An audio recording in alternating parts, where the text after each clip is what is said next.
Heireni tu querio matetai. Eu disse a paz do Senhor, alunos em grego bíblico. Sejam muito bem-vindos à aula de número 3 do nosso Instituto Teológico Dunamis, concernente à matéria de grego bíblico.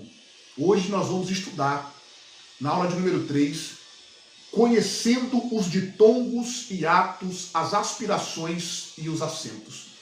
Na aula de número 1 e a número 1, parte B, você já entendeu aí sobre o contexto histórico da língua grega, a evolução dos períodos que o grego passou. Na aula de número 2, você aprendeu um pouco sobre as vogais e consoantes, e hoje você vai conhecer, na aula de número 3, os ditongos e atos, as aspirações e os acentos. Um tema de suma importância para você ler com mais facilidade a língua grega, para você conhecer algumas regras de pronúncia que é importante na aula de hoje. Mas antes de nós iniciarmos, nós vamos a Deus de oração. Lutero dizia, orar bem é a melhor parte dos estudos. Vamos orar? Senhor Deus e Pai, nós te pedimos que o Senhor venha nos abençoar na aula de hoje, abrir o nosso intelecto, nosso entendimento, e nós tributaremos a Ti, única e exclusivamente a Ti, toda a honra e toda a glória. Em nome do Senhor Jesus. Amém e amém. Vamos lá, pessoal, conhecendo os ditongos e atos, as aspirações e os acentos. Em primeiro lugar, a palavra ditongo no grego é ditongos, que significa que tem dois sons. É a combinação de duas vogais em uma única sílaba. Nós temos dois tipos de ditongos no grego. Existe o primeiro tipo, que são os ditongos onde os dois elementos são escritos normalmente, e vale ressaltar que todos os ditongos no grego, dessa forma aqui, nós vamos ter uma vogal e uma semivogal. Por exemplo, na sua tela está exposto aí, ó, alfa, iota, é ai, como em pai. Alfa e y, ao, como em grau, por exemplo. Ômicron e iota, oi, como em constrói. Ômega e iota é oi, como em boi, por exemplo. É muito importante nós distinguirmos o som do ômicron e o ômega. O ômicron, na nossa pronúncia, é O. O ômega é O. Então é muito importante vocês gravarem essa diferença. Depois nós temos o épsilon e o eta, o épsilon e o iota, que é o ei, como em fiéis, por exemplo. Depois nós temos o eta e o iota, que é o ei, como em fieira. Observe também que nós temos dois tipos de es. O épsilon, que é o E aberto, e o eta, que é o E fechado. Ok? Depois nós temos o y e o iota, que é o ui, como em fui. E por último, nós temos o ômicron e o y, que é a única que vai mudar. Quando você, numa palavra, se deparar com o ômicron e o y, como nessa palavra que está aí, a palavra doulos, que é servo, escravo, o ômicron e o y vai se tornar o u. É muito importante vocês gravarem aí. Aí estão os ditongos onde os elementos aparecem normalmente. Além desse ditongo, existe também o hiato. O que é o hiato? Quando uma dessas combinações que vocês viram, de vogais, não deve ser tomada como ditongo, coloca-se o sinal trema, que é dos dois pontinhos, sobre a segunda vogal. Por exemplo, nessas duas palavras aí que você está vendo, a palavra ressaio e a palavra escalaumai, que é convidar. Olha aí, observe que em cima do iota nós temos esses dois pontinhos. Esse terceiro pontinho, na verdade, no meio aí, é o acento, que nós iremos estudar daqui a pouco. Ok? Então, quando não é para ser ditongo, nós colocamos esses dois pontinhos que você está vendo aí, ok? Isso daí é um hiato. O segundo tipo de ditongo é quando as vogais longas, alfa, eta e ômega, grave isso aqui porque isso é uma vogal, são vogais longas, alfa, eta e ômega, Quando essas três são combinadas com o iota é escrito embaixo da vogal. Esse aí é chamado de iota subscrito. Futuramente, vocês vão aprender que existe nos substantivos, por exemplo, só a cargo de informação, existe o caso dativo. Vocês vão perceber que esse iota subscrito, várias vezes ele é a marca do caso dativo, ou subscrito ou adscrito, como vocês vão ver daqui a pouco. Por exemplo, na palavra cardia, que é coração, olha como que está aí embaixo do alfa, o iota subscrito. A palavra ekbale, que é desdenhar, deixar de lado, sem consideração, lançar fora. Observe embaixo do eta, como está um iota subscrito aí também. E a palavra ekeino, que é aquele, olha aí, embaixo do ômicron, ou do ômega, o iota subscrito. Então isso daí também equivale a um ditongo, onde o iota está subscrito. Agora, nas maiúsculas, o iota é escrito normalmente ao lado da letra. Ele é chamado de iota adscrito. Por exemplo, olha aí o alfa e o iota, o eta e o iota, e o ômega e o iota. Essas três letras aí, ó, essas três junções, ok? Esse iota, isso aqui é só a cargo de informação. Esse iota, pessoal, ele se perdeu cedo na evolução da língua grega. E mais ou menos por volta do ano 100 a.C., ele já havia desaparecido completamente. Só que na época medieval, ele foi restaurado academicamente por estudiosos bizantinos. Então, no ano 100 a.C., ele havia se perdido, mas no período medieval, ele foi restaurado por estudiosos bizantinos. Okay? Então, vocês viram aí nessa parte sobre os ditongos e hiatos. Nessa parte agora, nós vamos falar sobre a aspiração branda e a aspiração áspera. Toda palavra, gravem bem isso aqui, toda palavra começada com uma vogal, ela recebe na primeira sílaba uma marca chamada de aspiração ou espírito. Alguns falam espírito, eu prefiro a pronúncia aspiração. Existem dois tipos de aspirações. A aspiração áspera, que indica que a palavra tem um som de R, por exemplo, que é um som áspero, com a palavra home, em inglês. E existe a aspiração branda, que vai indicar que há ausência desse som, esse som áspero, de modo que a palavra será pronunciada normalmente. Por exemplo, eu coloquei aí para vocês verem na tela, observe aí, 4 palavras. As duas primeiras têm aspiração áspera. Por exemplo, o adjetivo hagios, que é santo. Observe que em cima do primeiro alfa, nós temos 2 sinais. O primeiro é a aspiração áspera e o segundo é o acento.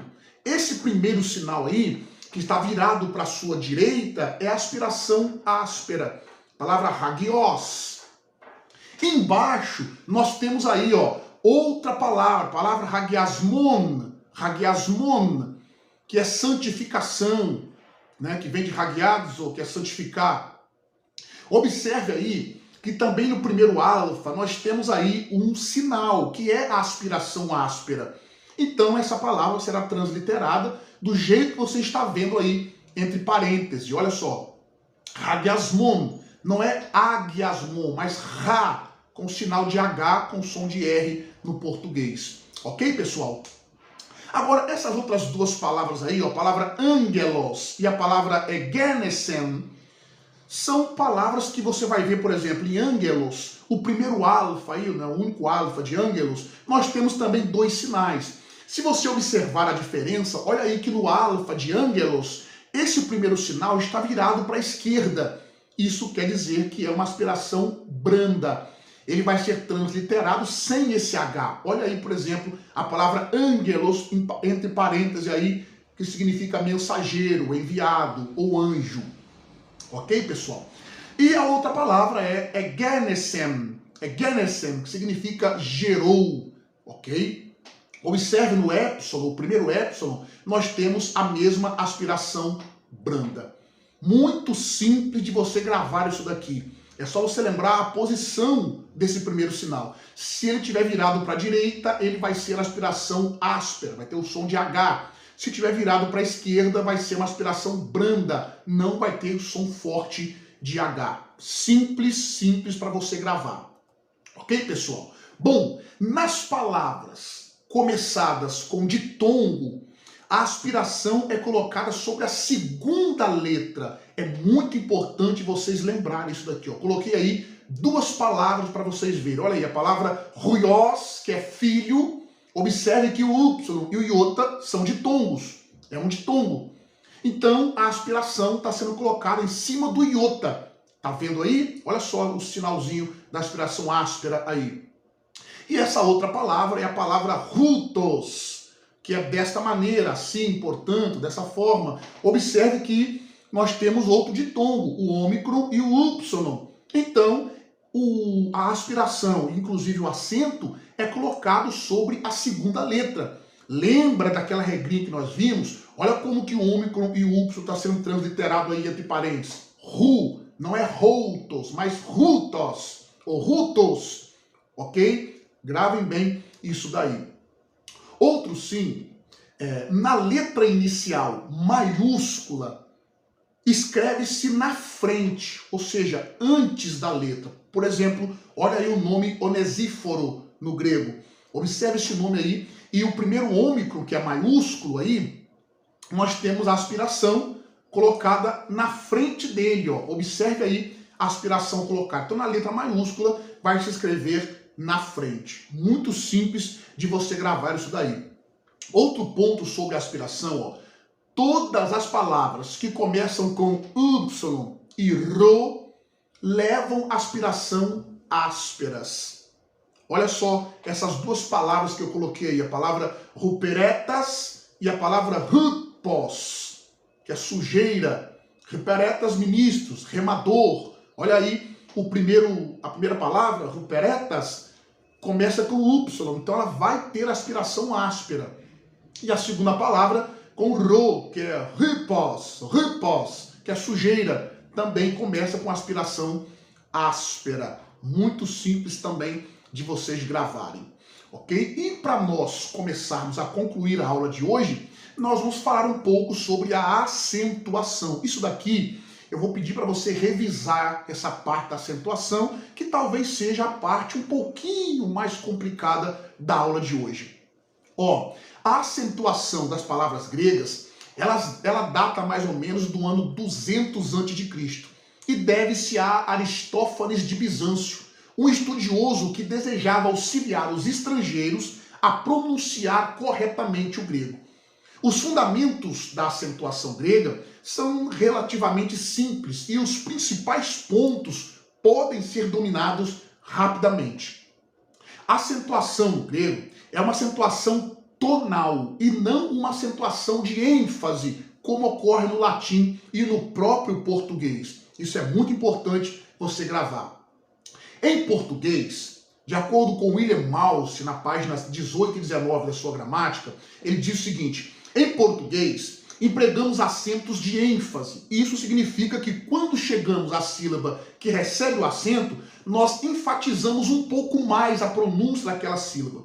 Mas no grego não é assim. No grego clássico, o acento era originariamente de diapasão e não de ênfase. A voz sobe ou desce um pouco quando é pronunciada a sílaba acentuada. A maioria dos professores, olha o que o William de Malce diz, a maioria dos professores permite que os alunos usem o acento de ênfase quando pronunciam o grego, porque é difícil o acento de diapasão. Já nos tempos do grego koiné, é possível que o acento tenha chegado a ser de ênfase, de acordo com William de Malce.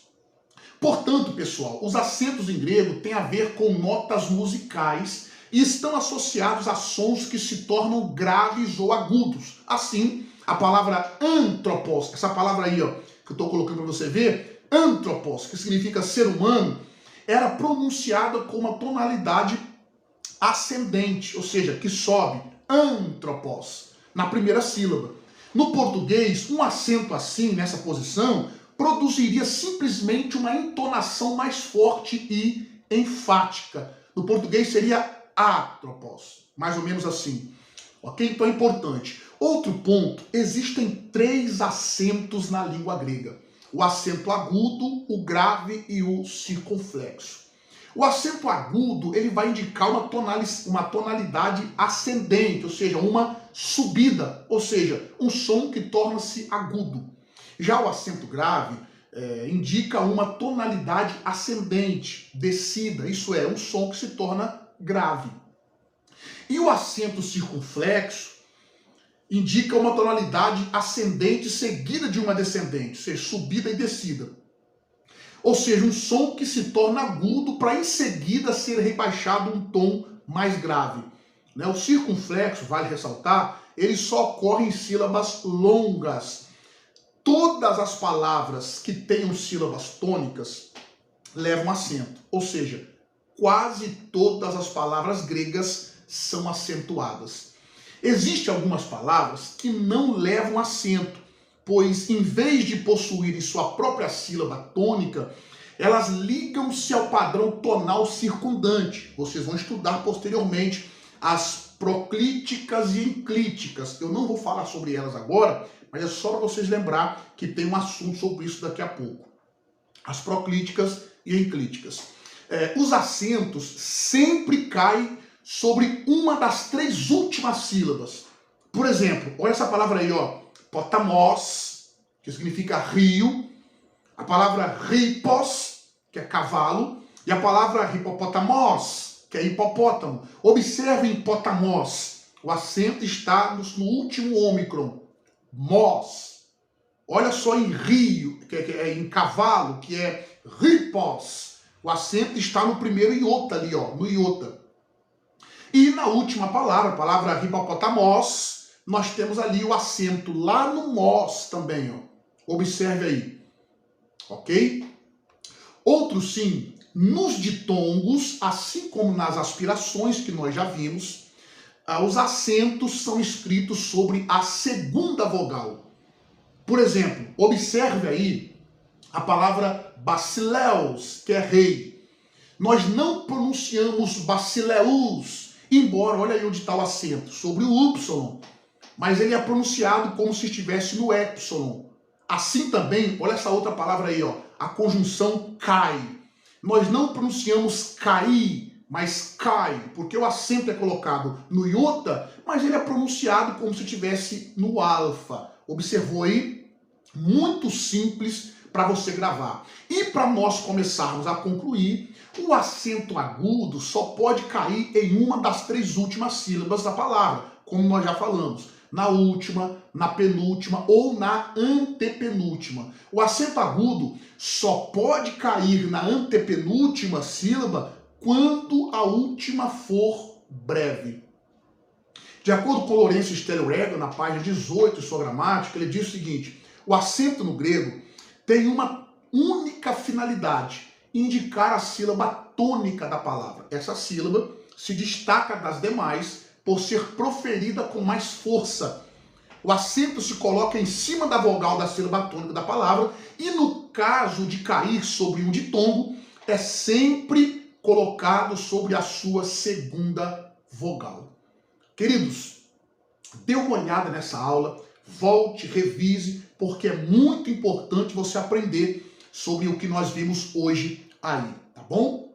Então, na aula de hoje, você conheceu os ditongos, hiatos, as aspirações e os acentos. Eu espero que tenha sido edificante essa aula para você e que você possa crescer mais no conhecimento da língua grega para você interpretar ainda melhor o Novo Testamento. Deus em Cristo lhe abençoe. Um grande e fraterno abraço.